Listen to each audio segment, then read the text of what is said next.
안녕하세요, 묘한의사입니다. 피부질환을 치료하다 보면 환자분들이 우울증을 갖고 계시는 경우가 굉장히 많아요.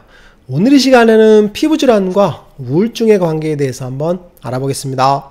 만성적인 피부질환을 갖고 있으면 사실은 두 가지 문제가 있죠. 피부질환 자체가 자연적으로 회복되지 않는 경우가 대부분이거든요. 즉 피부질환 자체가 안 낫기 때문에 안 낫는 것에 대한 불안감, 그리고 그걸로 인해 삶의 질이 떨어지는 그런 문제들을 갖고 있죠. 그리고 두 번째는 피부질환을 갖고 있는 분들이 오랫동안 안 낫기 때문에 그로 인해서 우울증이라던가 불안장애 혹은 정신적인 그런 예민한 성격을 갖고 있는 경우가 굉장히 흔하게 봅니다. 그래서 피부질환을 치료하다 보면 피부질환 자체도 치료할 때 어려운데, 두 번째 예민한 그런 부분들 때문에 커뮤니케이션에서 문제가 있는 경우가 많아요. 사실 그래서 오늘 영상은 좀 조심스럽긴 합니다. 환자분들이 예민하다 이런 얘기는 아니고 피부질환을 갖고 있기 때문에 예민한 것, 그것을 이해하겠다라는 의미로 받아들이시는 게 더 좋을 것 같아요. 그리고 왜 자꾸 예민해지는지 그 이유를 한번 설명해보는 그런 시간을 가질 거예요. 피부질환을 갖고 있으니까 예민한 것, 이것이 당연하다는 의미로 영상을 만들었습니다. 피부질환을 치료할 때 피부질환과 우울증의 관계를 사실 별개로 보지 않고 연관되어 있다고 보면 굉장히 쉽습니다. 피부질환을 갖고 있기 때문에 우울해 라고 인식을 하면 그 병 때문에 우울할 수 있겠구나 라고 이해하는 거죠. 그러면 이해의 폭도 넓어지고 그래 병이니까 그럴 수 있어 라고 이해할 수 있는 거죠. 염증성 피부질환이 있으면 우울하고 예민한가? 에 대한 힌트를 얻을 수 있는 이론이 있어요. 염증성 피부질환과 우울증의 관계에 대해서 힌트를 얻을 수 있는 이론이 뭐냐면 Brain on Fire라는 이론입니다. 이 얘기는 뭐냐면 우울증과 염증성 물질과 연관성이 있다는 얘기거든요. 기본적인 이론은 그거예요. 우리 몸에서 문제가 생깁니다. 바이러스나 아니면 세균 감염이 생기죠. 그러면 그걸 치료하기 위해서 염증성 물질들이 분비되고 면역체계가 작동을 하거든요. 똑같은 겁니다. 스트레스가 작용을 해서 우울증이 생겼어요. 그럼으로써 염증성 물질들이 분비된다라는 얘기입니다. 그럼으로써 우리 몸을 약화시키는 그런 작용을 한다는 얘기죠. 즉 뭐냐면 우울증을 갖고 있는 사람들이 염증성 사이토카인, 우리 몸을 공격할 수 있는 물질이거든요. 그 물질들이 뇌 속에 굉장히 많이 분비된다라는 걸 찾아낸 거죠. 그래서 우울증을 앓고 있는 분들이 염증성 물질들을 다량으로 분비하기 때문에 우리 몸을 약화시킨다 라는 얘기죠. 즉 염증 물질과 우울증의 관계가 있다라는 얘기입니다. 그 이야기를 좀 더 확장시켜 보면 무슨 얘기냐면 우울증에 의해서 염증 물질들이 많이 분비되는 그런 기전들이 작동하는 게 첫 번째고, 반대의 작용도 있어요. 뭐냐면 염증성 물질들 혹은 염증성 질환들이 만성적으로 생겼을 때 그로 인해서 그 염증성 물질들로 인해 우울증이 생기는 그런 작용들을 동시에 할 수 있다는 얘기죠. 즉 우울증에서 염증성 물질들이 다량 분비되는 그런 기전이 있고, 염증성 질환에 의해서 우울증이 생기는 그런 물질들, 즉 염증성 물질들이 뇌에 작용을 해서 뉴런에 작용을 하거든요. 염증성 생체 표식 물질들이 뇌의 뉴런에 작용을 해서 뇌세포를 약화시킵니다. 역작용을 일으키는 거죠. 그래서 뇌세포의 기능이 떨어지는, 그럼으로 인해서 우울증이 생긴다라는 이론이죠.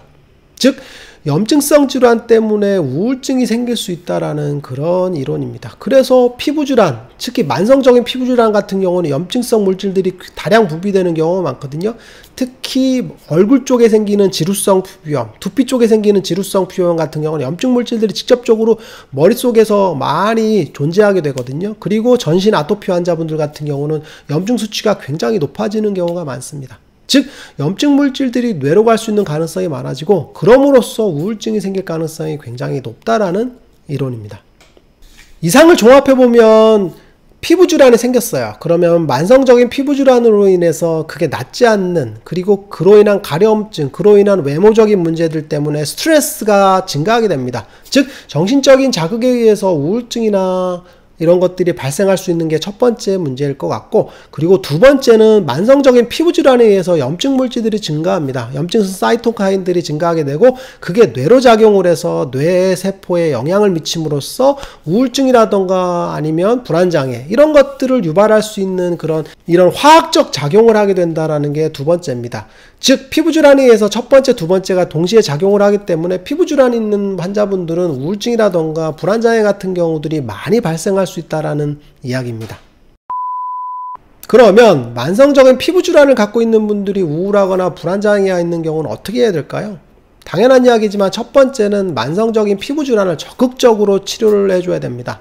증상을 객관적으로 바라보고 그 객관적 증상이 얼마나 좋아지는지를 평가하면서 100에서 50이 좋아지면 50이 좋아졌구나 라고 기뻐하고 100에서 70이 좋아지면 30%밖에 안 남았다라고 좋아하면서 즉 그 증상을 객관적으로 바라보면서 증상 호전을 즐기는 겁니다. 그게 첫 번째일 거예요.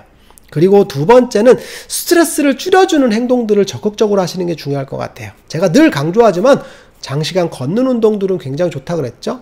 특히나 상열성 질환이 있는 경우는 밤에 걷는 것들이 굉장히 도움이 된다라고 볼 수 있고, 그리고 명상 같은 것들은 굉장히 도움이 된다고 했습니다. 복식호흡을 통한 명상 같은 걸 해주게 되면 스트레스를 줄이면서 몸에 이완시키는 작용들이 굉장히 좋거든요. 그래서 명상은 정말 강추하는 그런 아이템이라고 볼 수 있어요. 요가 같은 것도 도움이 될 수가 있겠죠.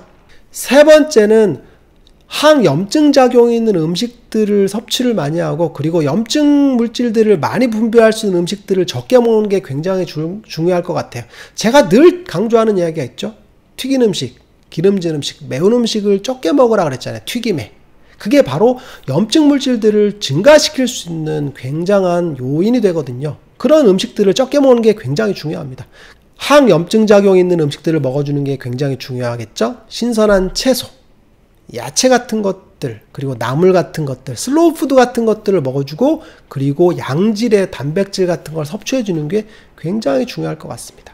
오늘 이 시간에는 만성적인 피부질환과 우울증의 관계에 대해서 한번 알아봤습니다. 만성적인 피부질환이 있기 때문에 우울할 수 있습니다. 당연합니다.